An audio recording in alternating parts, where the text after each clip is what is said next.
ndabashuje mwese aho muri hose mu bice byose by'isi kubankurikiye kuri iyi shene yanjye. Uyu munsi ndagira ngo dutangirane urugendo tuvuga ku ngingo ivuga igira iti sobanukirwa urukundo nyarukundo. Urukundo ni ijambo twumva buri munsi, turyumva mu masosiyete tubamo, mu nsengero, mu miryango yacu, mu kazi dukora, ahantu aho turi hose. Buri muntu Imana yaremye n'ibyo yaremye byose bikeneye gukundwa, ariko muri kano kanya ndashaka kwibanda ku rukundo rw'abantu, cyane cyane ndahera ku urubyiruko rurimo rugera mu bihe byo kujya mu rukundo, urubyiruko rushaka kurushinga. Harimo igihe kirimo kugenda gihinduka ukurikije ko ibihe byahoze.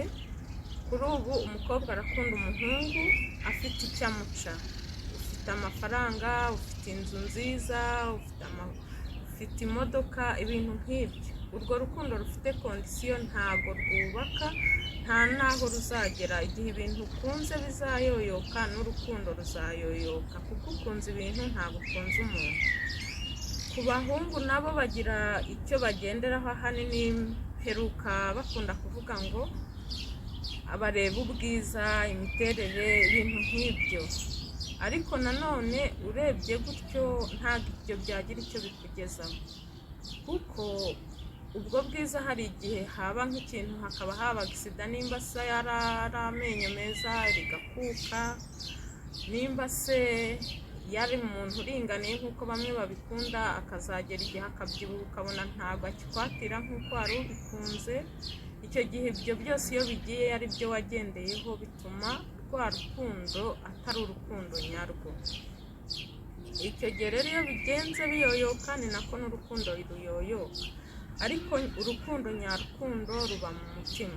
Nagira ngo mbibarize iki kibazo no muri komantere mubishyiremo, twungurane ibitekerezo mu ma experience muhura nayo mu gukunda.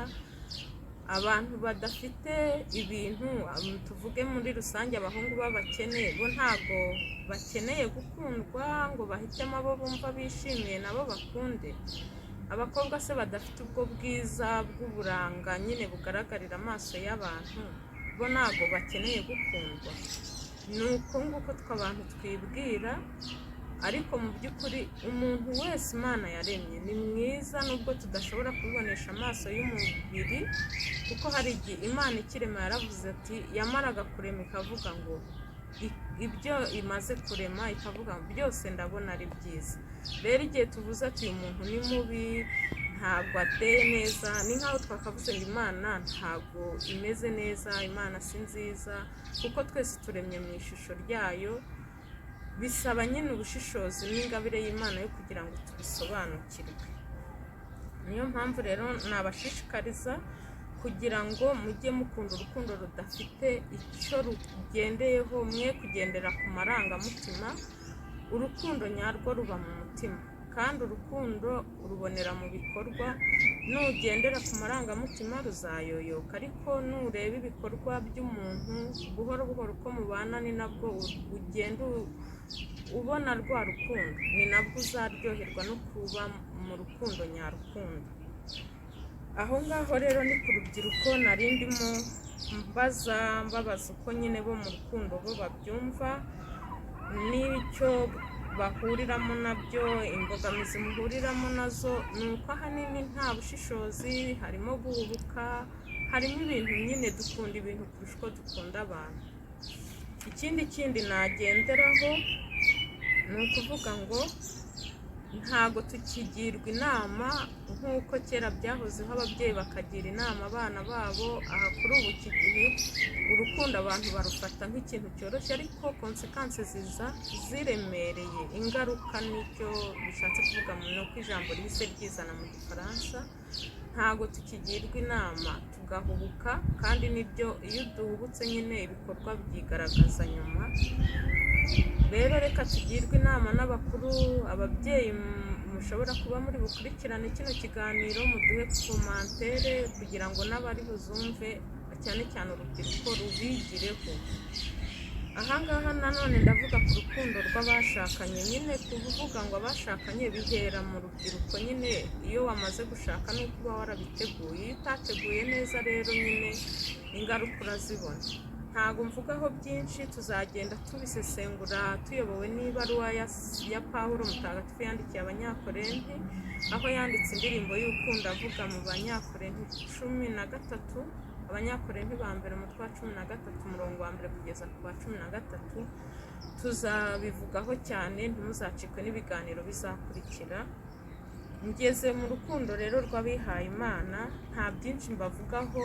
Buri munsi ivanjiri ubwayo ni ivanjiri yigisha urukundo rw'Imana, tubana na bagenzi bacu banyuranye bava mu bihugu hirya no hino, mu mico inyuranye, mu myitwarire inyuranye y'uburyo twagiye turerwa.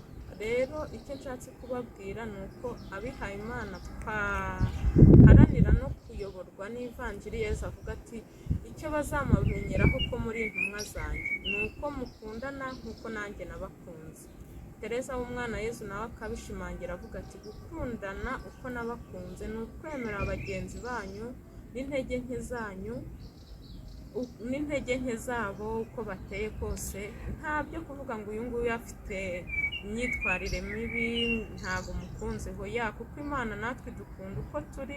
Iramutse yitaye ku byaha byacu se kita ku ntege nke zacu, ninde warokoka? Gusa nyine n'ibyiza byabo bibaho, ariko ibyo byiza hari n'igihe nabyo bitadushimisha. Kubera iki? Amashyari. Turashaka ko ari twe dutera imbere kurusha bagenzi bacu.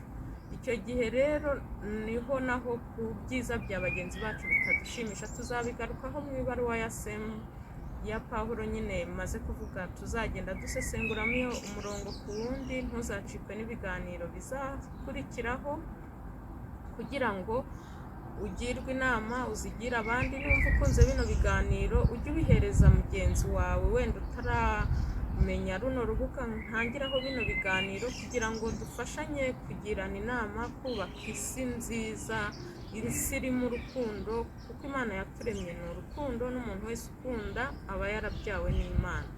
Ndangiza iki kiganiro rero nagira ngo bagire inama, mvuga nti nimwitonde mu kujya mu rukundo, mushishoze, mugishe inama kandi mwemere mugirwe inama. Urukundo ntago ari urwo mu magambo ngo ndagukunda, urukundo rwigaragariza mu bikorwa. Ndabashimiye kuba mwanteze amatwi, naho ubutaha, kandi ndabakunda mu izina rya Yezu. Amen.